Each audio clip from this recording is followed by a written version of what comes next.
Well, hello, Rock Church. How's everybody doing? Good? Good? Man, so good to see you guys today. So thankful that you're here and that you're part of this. And I know for me personally, I have just enjoyed being in God's presence. Anybody with me on that? You enjoyed that time of worship? So thankful.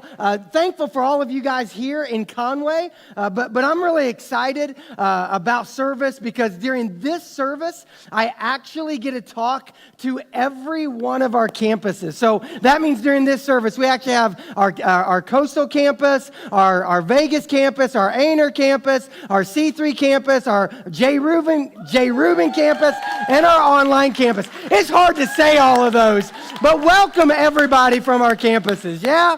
So we're glad that you're with us, and it's cool that during this service that's happening, and we've got people that are tuning in, that are part of this, both locally, nationally, and globally, because we know that every week people join us online from all over the world. So it's just a great opportunity just to be together, and maybe you're here tonight, maybe it's your first time. If that is, I want to welcome you. My name is Josh, and just one of the pastors here, and you guys are way too generous. But so glad that you're here. If it's your first time, whether you're here in Conway or at one of our campuses, I hope that you recognize and that you know that you matter to God. That as you come into any of our campuses, you're going to see that sign that says, you matter to God. And we really believe that. And because you matter to God, you also matter to us. And we're thankful that you've taken time to be with us today. And let me just say, it's a great time. We're diving into a new series. And this series is a series called The Last Arrow. And what it's really about is this idea of how do I live a life of complete victory, all right? And it's a great series. It's going to be for everyone, but especially for the men in the group. In June, we kind of always call it Man Month. And part of that is because it's Father's Day, and we always try to find a series in June that men and young men can especially kind of sink your teeth into. And that's what this series is about, because it's this idea that we don't want just a few victories in life, that we want to complete, we want to compete, and we want to win every victory that's there. And most guys that I know are extremely competitive, right? Any dudes around say that you are competitive by nature? Some of you guys there, yeah. All right. I witnessed it today, just out in the lobby.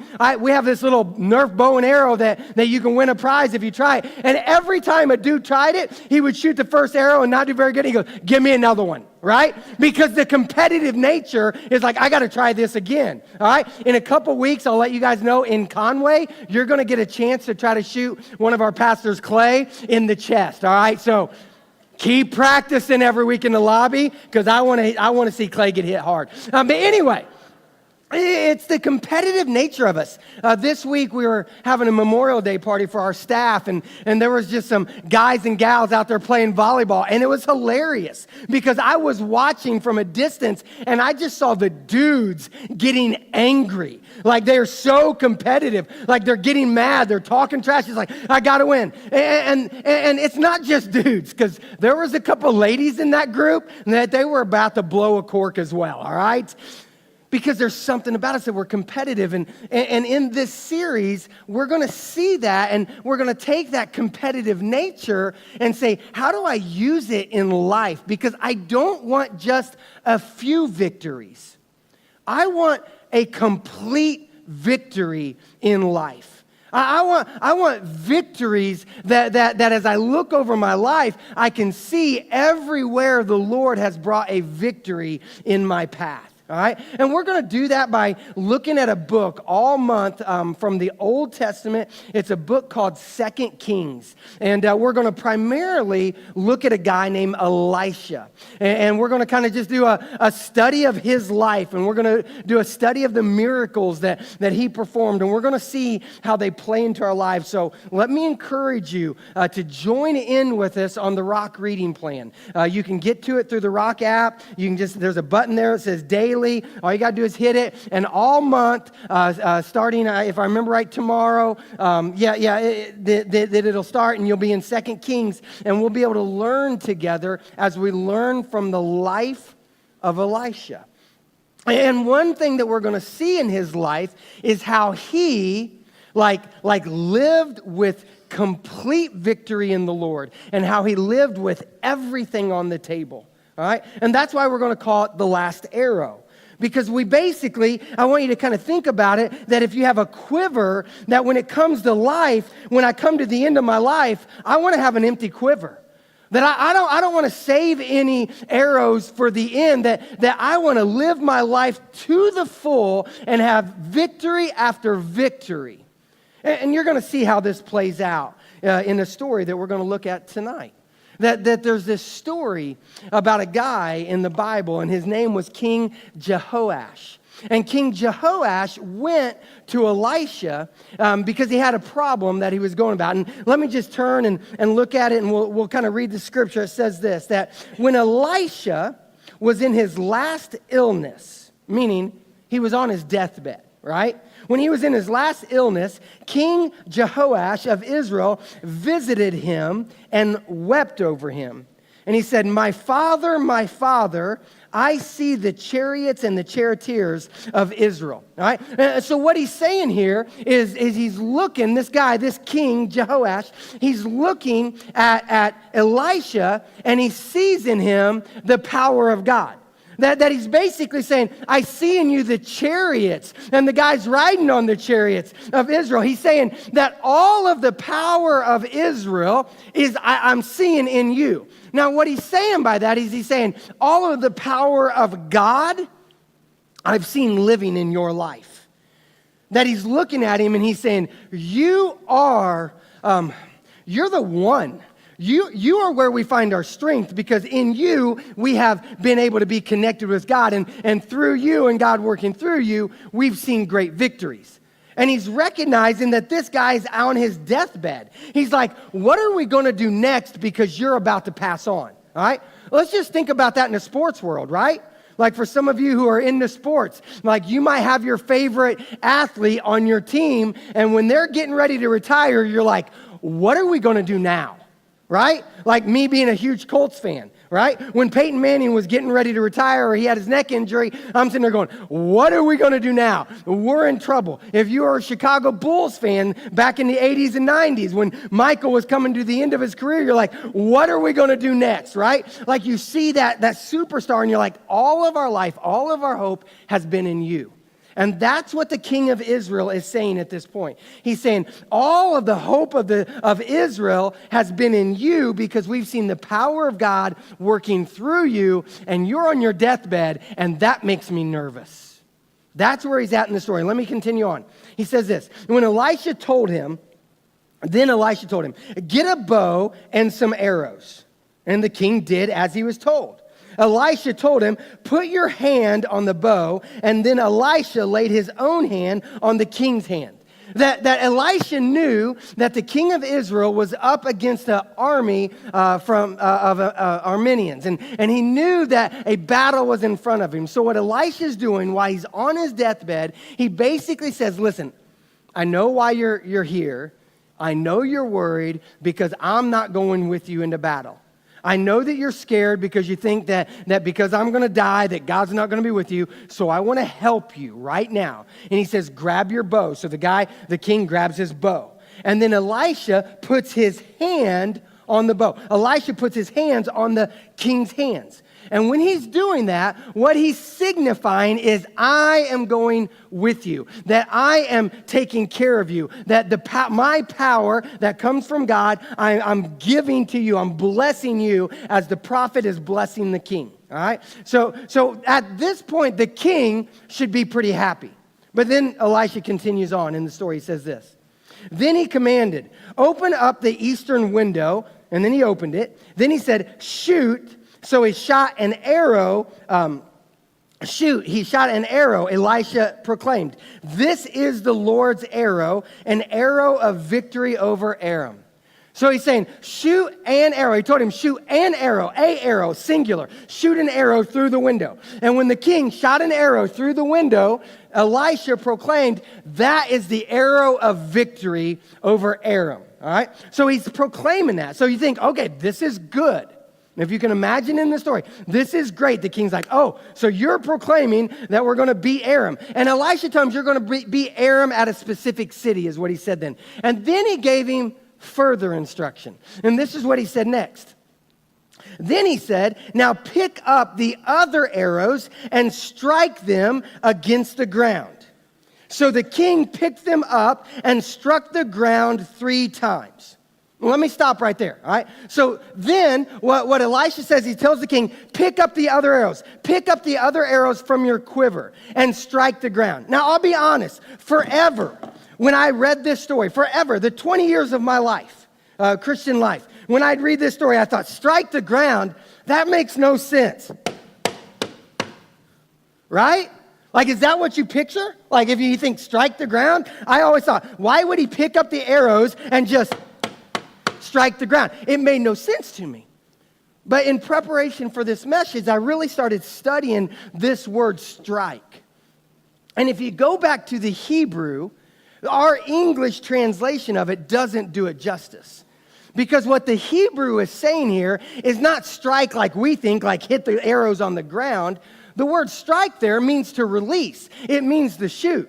So what Elisha was telling the king is pull out all the arrows in your quiver and shoot them at the ground. Strike the ground. Every one of them, let them fly.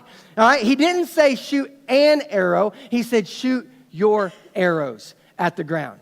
But, look at what it says. But the king picked them up and he struck the ground 3 times. So he had a quiver full, but he only used 3 of them. And then he was like, what now? And at that moment, this is what Elisha says.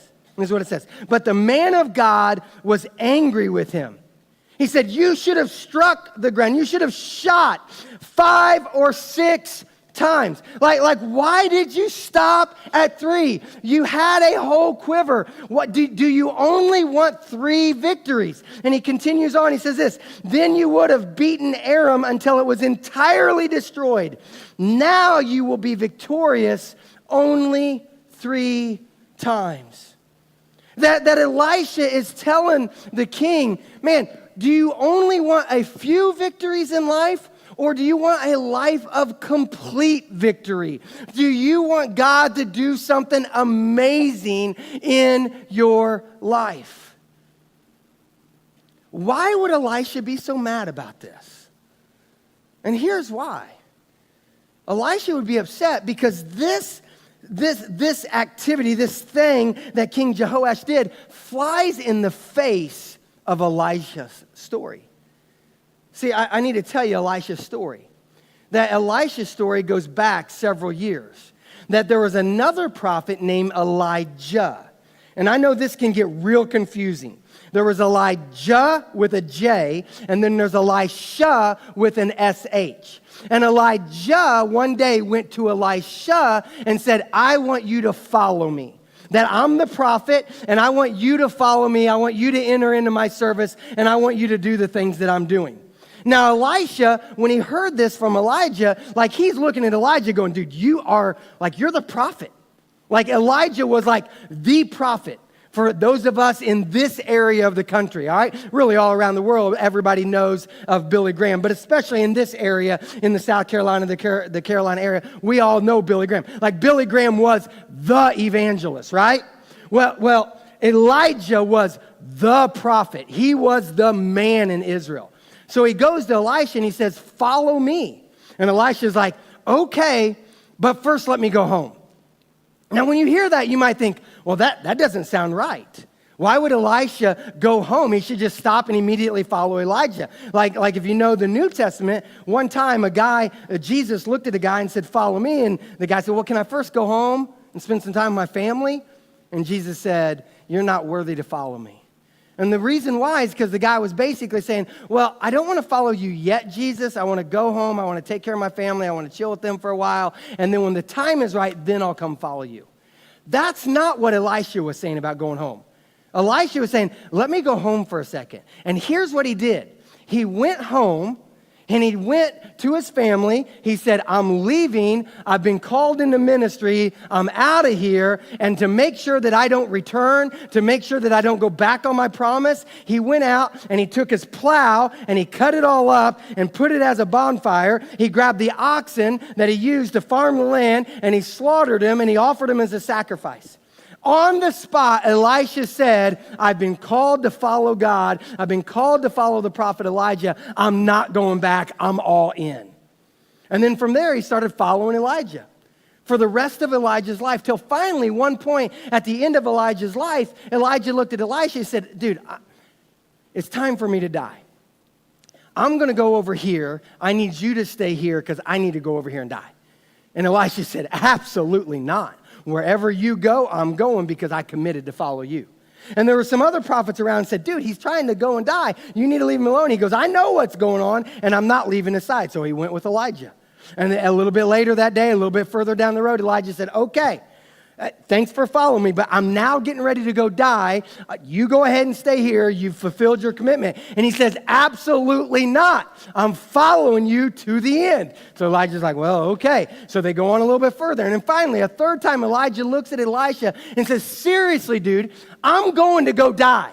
Like, leave me alone. Like, have you ever been there before? Like, hey, kid, okay, I get it, right? Like, you know what I mean? That's what I picture Elijah doing. Like, dude, you fulfilled it's good. Leave me alone for just a second so I can go die. And Elisha's like, absolutely not. Wherever you go, I'm going because I made a commitment. All the other prophets said, dude, he's getting ready to go die. Let him be. And Elisha's like, nope, I'm going with him. So all the other prophets stayed on this side of the river, but Elisha and Elisha crossed over to the other side. And when they got to the other side, this is literally what happened. Elijah looked at him and said, fine. I'm trying to die. What is it that you want? And Elisha says, well, here's what I want. I want a double portion of your spirit. I want a double portion of what you've got. Now, I want you to think about how crazy that request is. Again, this is Elijah. This is the greatest prophet in Israel's history, all right? And this is his understudy saying, like he's not saying, I want to be as good as you. Like, I know you're going to leave and I'm going to have to be the prophet. I want to be as good as you. If I could just be as good as you, that'd be great. He basically looks at him and says, you've done well, but I want to do twice as good as you. Like I want to double all that you have done. I want to do so much more. Again, go back to Peyton Manning. It's Andrew Luck going, hey, Peyton Manning, you are good, but I want to double what you've done. That Tom Brady, whenever you retire, your next quarterback saying, well, I want to win twice as many rings, right? Like, it's one of those it's like a crazy request. And Elijah says, I don't know if you can have double my spirit. I don't know if that's possible, but who knows? Maybe it will happen. And then all of a sudden, a chariot of fire comes down and picks up Elijah and carries him off to heaven. And as he carries him off to heaven, Elisha is standing there, now with Elijah's cloak, heading off to do his work. Now, I want you to see the difference in those two stories. There's a huge difference. And the difference is found in this, that Elisha went all in. He was all in when it came to sacrifice. Elisha went the extra mile when it came to service. Elisha asked for a double portion of the Spirit. And if we want to have a life of victory, of complete victory, then we need to look to gather and grab a hold and do those things as well. Now, here's what I want to do. I want some other pastors at our other campuses to come up and talk more about that, about what it means to sacrifice and to serve and to ask for a double portion. So let's let them do that. Well, what's up, everybody? How you guys doing today? Good. Well, it's good to see everybody. If you don't know me, you're new here. My name is Clay. I'm one of the pastors here on staff, and I don't normally walk around church with a quiver of arrows. I'm also the person that you're going to have the opportunity to shoot arrows at over Father's Day, and thankfully they're not these ones. That probably hurt way worse than the Nerf one. But I'm glad that you are here. It is our first week of this series called The Last Arrow, and I'm just going to spend a short time up here, kind of wrapping this up. And I'm excited about it because we all really do want you to have a complete victory in your life. That is our goal for you, and the way that is going to happen is if you go all in and sacrifice, if you go the extra mile through serving, and then you go for a double portion. And what I want to do is just quickly walk through those today, and we'll wrap up, and then we'll hit some worship. It'll be really great. So to start, going all in and sacrificing. I think the story of the king and the story of Elisha and the contrast between them are pretty crazy. And when I was looking at the story, when I was studying the story, and I was looking at it from the outside point of view, I totally understood why Elisha was so angry at the king. The king could have had so much, but he settled for so little. Like he had this great opportunity in front of him to make this big difference and then just settled for some. And I started studying that. I kept getting madder and madder and madder at the king. And it was this really big problem for me. Then all of a sudden, I had a realization that even though I was mad at the king, I do the same thing all the time.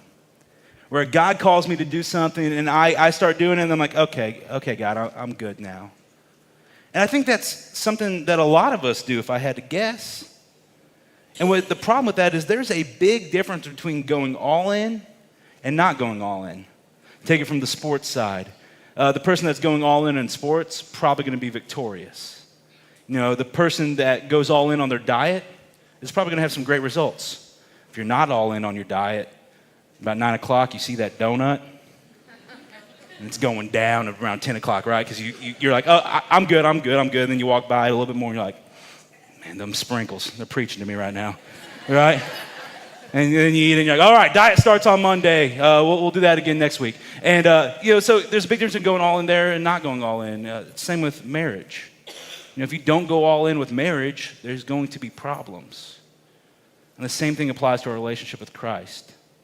There's a big difference between not going all in and going all in. And not going all in, what's that look like? I think it looks like going to church to hear a sermon and feel good afterwards. It's watching something online and feeling good afterwards. I think it's listening to a certain worship song and feeling inspired and you're like, oh yeah, I feel great now. And what you're doing is you're getting a little bit of Jesus. But going all in, that involves sacrifice. What happens when we don't go all in, what ends up happening, we get this little bit of Jesus and we miss out on a whole lot of life. But when we go for everything with Jesus, we get a whole lot of life. And the way that's going to happen is if we sacrifice. Because if we don't sacrifice, we'll get some things, but we won't get everything. And I think there's a lot of different things that we could sacrifice. We could sacrifice our habits to follow Jesus better. We could sacrifice some relationships that are pulling us back to follow Jesus better. We could sacrifice our selfishness. We can sacrifice our fear to follow Jesus better. But I think overall, what we need to do more than anything else is we need to sacrifice ourselves. We need to say, look, God, I know the way I'm trying to live for my own life. I know the way I'm trying to live on my own, it's not working. I need to follow you. I need to give my life to you. I need to go all in. I need to empty my quiver. But we don't do that often enough. But I promise you, if you empty your quiver, you will experience so much life and you will have complete victory. The other thing you need to do if you want to have complete victory in life is going the extra mile through serving. I loved Elisha's story. He went the extra mile. He went where no one else went with Elijah. He was committed to following Elijah until the end. And I think there's a lot of people in here that commit to serving, but maybe we don't commit to going the extra mile. And this is something I deal with myself as well. In serving, it's great. And I specifically want to talk to people that maybe serve like once or twice a month. If you're doing that, I am so thankful for you. You are making such a difference. You're part of a team. It's a really great thing. But let me challenge you by saying this. Going the extra mile is where something special happens. So maybe what you need to start doing is rather than serving just once a month or twice a month, maybe you need to serve every single week here at The Rock. Guys, when you do that, you will see something that other people don't see. That's what happened with Elisha. Elisha chose to follow Elijah until the very end. He saw something no one else saw. The extra mile is where the miracle happens. A good example of this is our student ministry. If you don't know, I'm a this-gen pastor. I focus on our students. And what we challenge our leaders to do is make sure, like more than anything else, is to make sure they are being consistent. Because we know that they need to be there every Wednesday night or Thursday night, whatever night they serve. And they need to be there for them throughout the week. They need to be texting them, praying for them, showing up to ball games, doing all these different things. And the reason we ask them to do that, the reason we ask them to go that extra mile is because that student leader might be the only consistent adult that student has in their life. And what that means is if they build that communication, they build that trust, they build that consistency, that means on Tuesday afternoon when they find out grandma has cancer, they know they have someone they can call and go, man, I have this problem in my life right now.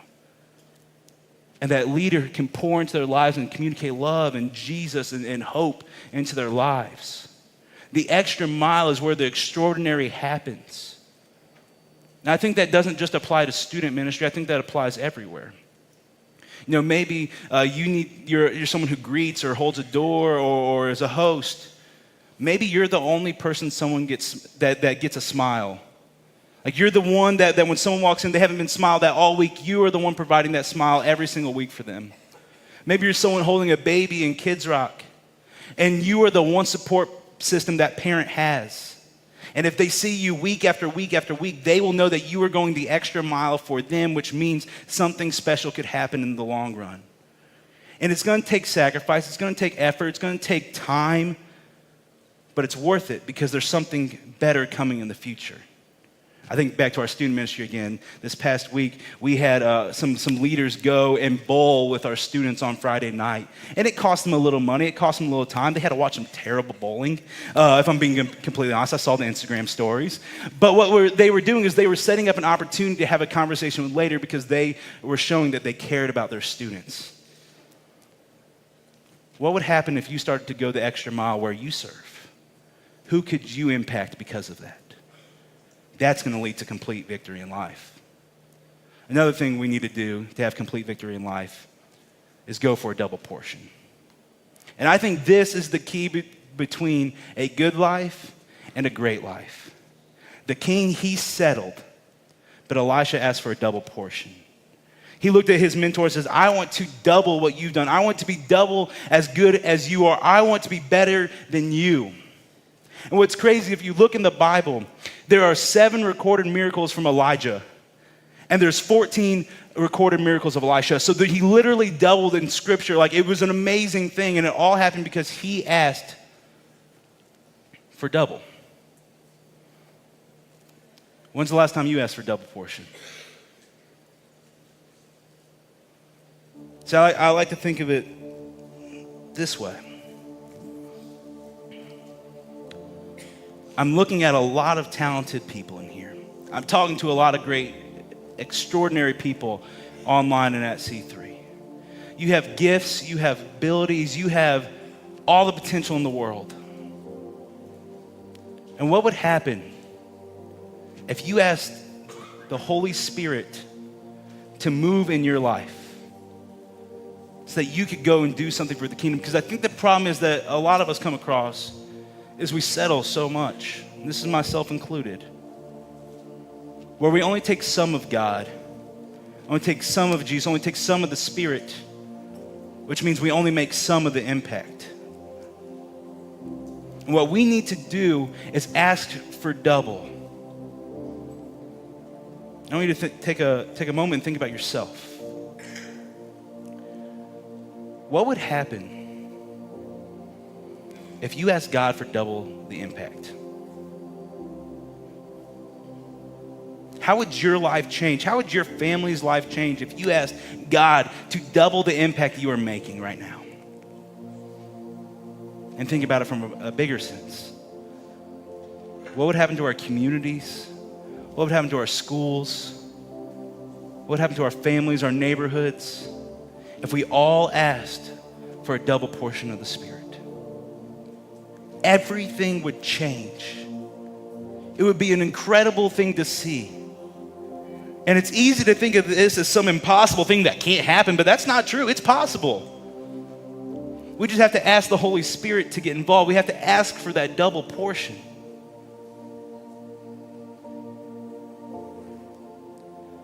So if you want complete victory in life, you have to go all in and sacrifice. You have to go the extra mile through serving. And you have to go for the double portion.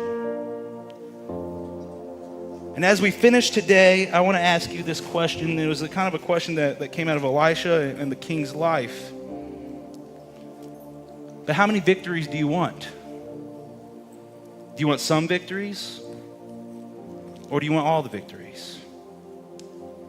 I think we all would say we want all the victories. And to do that, what we have to do is empty your quiver and go all in. Go the extra mile and go for the double portion. The opportunity's there for us, just like it was there for the king. Now it's our decision to do with it what we need to do. So in a second, Kalok and the team are going to come out here and lead us in some worship. I'm going to challenge you to reflect, because I believe God's calling us all to do something, and maybe God's calling you to go all in and give your life to Jesus for the very first time. God might be calling you to go to your team leader and say, look, I'm ready to go the extra mile. I'm ready to start serving every single week. What more can I do?